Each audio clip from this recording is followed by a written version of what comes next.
Sì, c'è Giulia Sarti, deputato anche lei del Movimento. Per quanto riguarda il programma, da quello che sappiamo, magari la Sarti ci aiuta pure, non so quanti altri interventi, ma credo questo è l'ultimo e il penultimo, e poi c'è il concerto con Baccini e Cristiano De André, se non sbaglio, che dovrebbe appunto partire tra al massimo una decina di minuti, ma insomma queste sono, diciamo, il versante programma. A Giulia Sarti, al deputato cittadino del Movimento 5 Stelle, anche a lei inevitabilmente giro le valutazioni che sono state fatte dal Partito Democratico. Diceva il responsabile giustizia Danilo Leva, esattamente, che ha detto che da questa piazza sono arrivati giudizi folli e anche pericolosi per il Paese, in particolare ad alcune dichiarazioni di Grillo dal palco. Ne aggiungo uno, le parole di Grillo rispetto quello che ha al Capo detto, dello Stato. ne aggiungo uno, quello che ha detto, ecco, e la sentiamo. Zanda poco fa ha detto: il comportamento di Beppe Grillo, che per nascondere le difficoltà del suo movimento attacca il Presidente della Repubblica, è un chiaro segno di debolezza. Invece di continuare a insultare Giorgio Napolitano, che si è sempre mosso nell'ambito delle sue prerogative costituzionali a difesa della democrazia e della legalità, Grillo e i suoi parlamentari dovrebbero assumere un atteggiamento costruttivo per aiutare il nostro Paese a uscire dalla crisi. Un movimento politico della consistenza dei 5 Stelle non può stare in Parlamento con 150 parlamentari senza partecipare alla vita democratica del Paese. Le parole di Zanda aggiungono un altro elemento. Dice: non solo non è giusto che attacchiate Napolitano, ma intanto cominciate a farvi carico anche voi dei problemi, cioè assumete un ruolo positivo e propositivo, non partecipate, l'accusa che vi fa Sarti, alla vita democratica del Paese. Voglio prendere troppo del vostro tempo, voglio però solo aggiungere ancora un punto. Sarti. Noi siamo arrivati a un punto drastico in questo Paese. Non abbiamo neanche più la possibilità, secondo gli altri partiti, di poter avanzare critiche all'operato del nostro Presidente della Repubblica. Allora io vorrei ricordare a tutti quelli che se lo dimenticano le forti interferenze all'interno dei tre poteri, giudiziario, legislativo ed esecutivo, mosse proprio dal Capo dello Stato.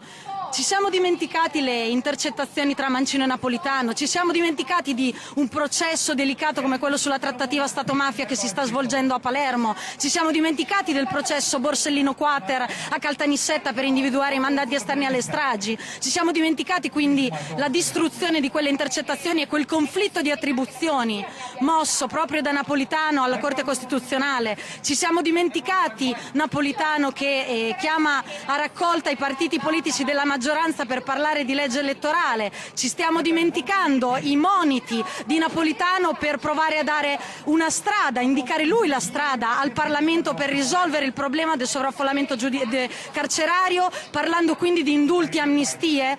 Queste sono interferenze che il garante della Costituzione, quale deve essere appunto il Presidente della Repubblica, non dovrebbe permettersi, e ce ne sono tante altre. E io quello che dico è che noi ovviamente non è che abbiamo la presunzione, non l'avremo mai, di essere superiori agli altri, vogliamo soltanto però avere la possibilità di avanzare delle critiche senza venire additati come coloro che cospirano o che incitano alla violenza, perché questo non sta succedendo. La verità è che a mio parere da parte degli altri partiti ci si sta rendendo conto che c'è una forte richiesta di partecipazione, c'è una forte richiesta da parte dell'opinione pubblica di questo Paese di poter incidere. Oggi abbiamo parlato anche di strumenti di democrazia diretta, abbiamo parlato di referendum propositivi, consultivi, degli stessi referendum e proposte di legge di iniziativa popolare anche a livello europeo che si possono appunto presentare al Parlamento europeo grazie al Trattato di Lisbona. Ecco, io vedo un Paese che ha voglia di contare di più. Questi sono momenti in cui i cittadini stanno davvero contando di più.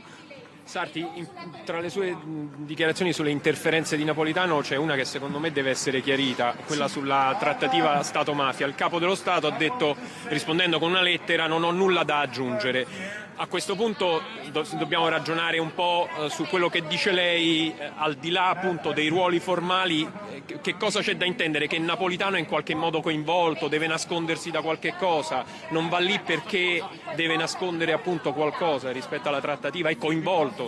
Ora, io penso che le responsabilità penali, non solo di Napolitano ma di tutte le persone che in quegli anni hanno taciuto tante verità, e questo debba essere un compito che è affidato alla magistratura. Noi dobbiamo fare un altro lavoro, individuare all'interno del Parlamento, grazie alla Commissione Giustizia, grazie al lavoro anche della Commissione Antimafia che si è insediata da poco, individuare quelle che sono le responsabilità politiche.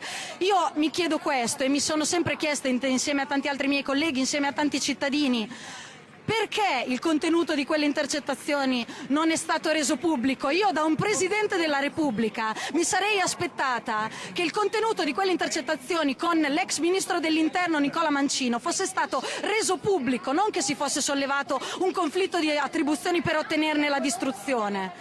La trasparenza che noi chiediamo e che abbiamo sempre chiesto non vuol dire interferire nei lavori della magistratura, non vuol dire svelare segreti istruttori di cui non si può parlare. Significa però che davanti a patti scellerati come si sono visti in questi ultimi 20 anni e anche in precedenza, bisogna che da parte delle istituzioni ci sia una responsabilità, ci sia la voglia e la capacità di poter parlare al popolo, di svelare la verità. Ma ci rendiamo conto quello che è successo con le dichiarazioni di Carmine Schiavone?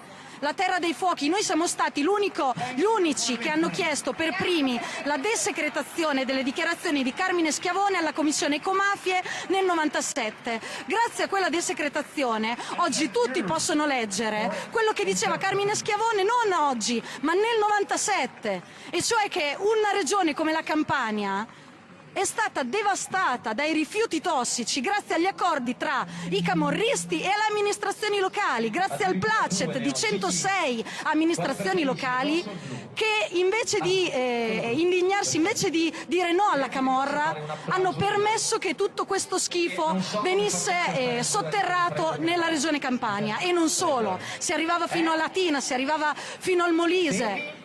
Sono cose terribili, e quando molti di noi, io faccio l'esempio del nostro vicepresidente della Camera Luigi Di Maio, che andava alle conferenze del PD anni fa e veniva magari picchiato soltanto perché si permetteva di fare alcune domande. Faccio l'esempio di Salvatore Micillo, mio collega in Commissione Giustizia, anche lui manganellato mentre manifestava nelle discariche nella Terra dei Fuochi. Ecco, queste persone adesso sono in Parlamento e quindi noi ci aspettiamo non solo che su certi temi così delicati si ritornino ad essere delle priorità, ci aspettiamo anche una maggiore responsabilità dei partiti e soprattutto, come dicevo prima, da parte del Capo dello Stato. Manganellato non da esponenti del PD, e tra l'altro non lo so, insomma, questo ce lo dice lei.